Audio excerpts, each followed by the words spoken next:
Hello, welcome to Liz Rocks and Stuff. I'm Liz. It's time for episode 43 of What's in My Tumbler, starting out with the Rainbow Tiger that got sent to stage 2 last week, so it's going to move into stage 3 this week. First thing we're going to do is try to open this barrel. It's very, very stubborn today.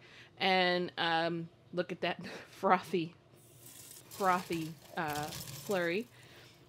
So we're going to get these all rinsed off. I am pretty much going to just put these straight into a wash cycle, but I am going to inspect them before the wash cycle because I want to make sure nothing has broken or has now sharp edges, since we are going to be putting this forward into the pre-polish stage. So we want to make sure nothing is going to break or be a problem in the future of tumbling this. So also keeping in mind that I have resin filler in here, and that cannot be moved on into stage 3.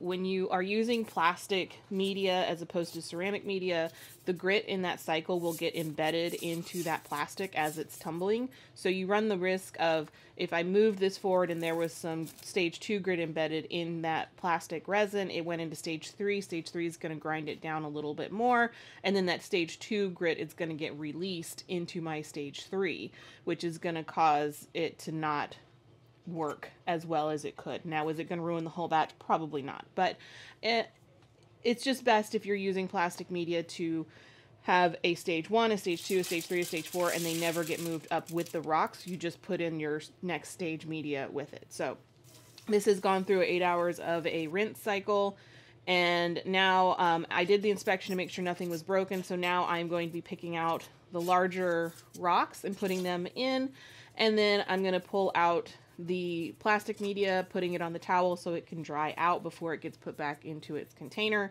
And so that's what I'm doing here, is I'm just going to spend some time trying to determine, is that a piece of quartz or is that a piece of resin? Something you can do with the plastic media that you purchase, it floats.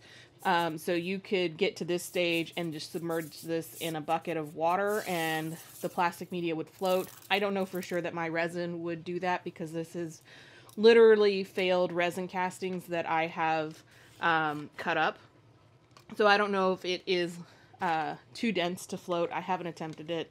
Couldn't be bothered to try this time. So this is my stage 3. I've never used this before. Resin. The thing with plastic media also is you don't need to pre-tumble it like you do with ceramic media, because it's softer than the rocks. So the sharp edges on here aren't going to affect and scratch up the rocks. So put in a tablespoon of borax, 3 tablespoons of stage 3 pre-polish, and we are going to get that going on the tumbler for another week. And so next week this will be going into stage 4, and I'm very excited to get some of this Tiger's Eye polished. Moving on to the mixed batch I have of whatever's left. This is just bits and odds and ends from various different batches that have kind of accumulated and just were stuck in stage 1. So there's a lot of different things in here, including different jaspers, some quartz, some agates, and I think I've said this before. I don't expect every rock in this batch to be shiny by the end. That's just not how things work when you have a mixed batch, because there's different hardnesses. So the softer rocks are definitely not going to shine up, but the harder ones should be fine. At this point, I honestly don't really care. So this is me sorting through, determining, is anything ready to go on to stage 2? Do things need to stay in stage 1? And I've done a whole video a couple weeks back about how I make that decision, and I just want to acknowledge, am I consistent with how I do this? No. There are sometimes I'm like, oh, this rock's good enough to move on, and then I have another rock with this looks very similar that I don't move on.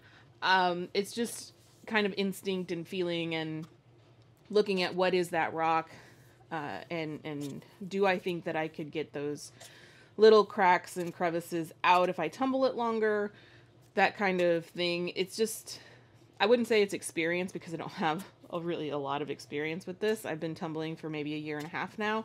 But it's just sort of a gut instinct Do you like it? So that one has a lot of cracks and crevices. I put it into stage 2 because that rock is just meant to be like that. It doesn't matter how long I tumble it, it's going to stay looking like with the big crevices and the holes and everything. So I have enough to fill a barrel now for stage 2. So that's what I'm doing. I dumped the stage 1 rocks into the colander, and I actually had a little too much, so I'm going to pull a couple of those rocks out so I don't have a barrel that's too full. And I'm not going to run this through a rinse cycle or anything. I'm not that concerned about it. Most of these rocks have been submerged in water long enough that they don't have grit stuck to them. They get rinsed off really well anyway. So I'm just going to put this straight into stage 2. So a tablespoon of borax, 3 tablespoons of stage 2, and these are all set to go into stage 2 for next week. So these will be coming out of stage 4 a week after the Tiger's Eye. So Tiger's Eye is going to be in 2 weeks, so these will be done in 3 weeks. So very excited. And I filmed these out of order. Normally I do the tree agate first and then the bloodstone, but I had my barrels out of order, so I did bloodstone first. I was actually going to just flip them in the editing, but I ended up not being able to do that, and you'll see why when I do the tree agate.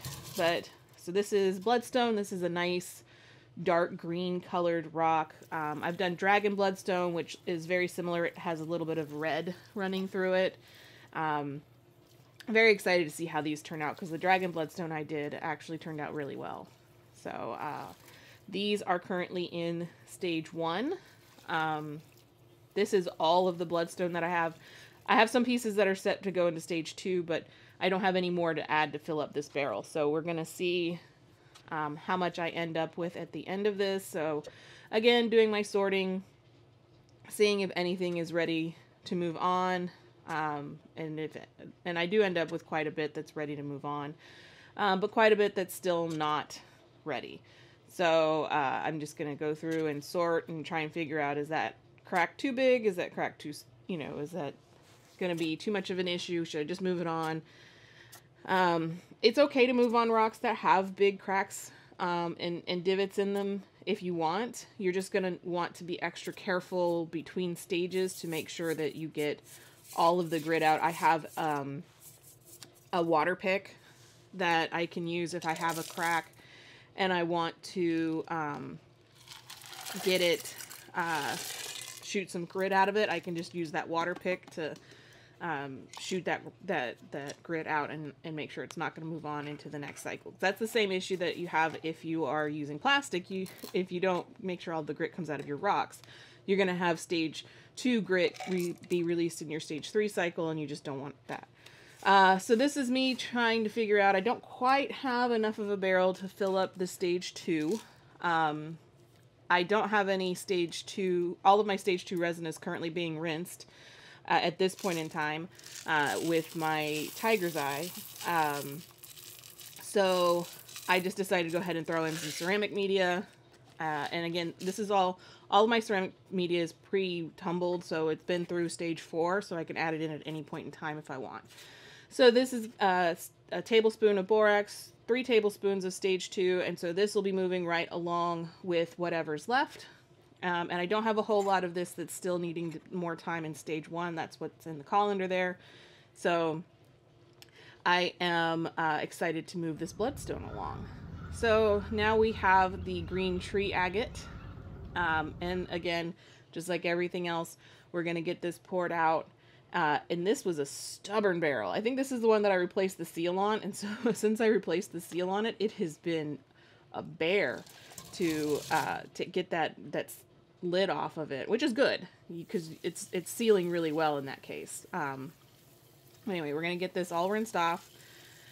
And there are some other rocks in here. I have like mixed rocks that I use as fillers sometimes. That's what the little chips I have, and maybe some of the slightly bigger ones. But for the most part, this is green tree agate. So I'm just going to get these all rinsed off.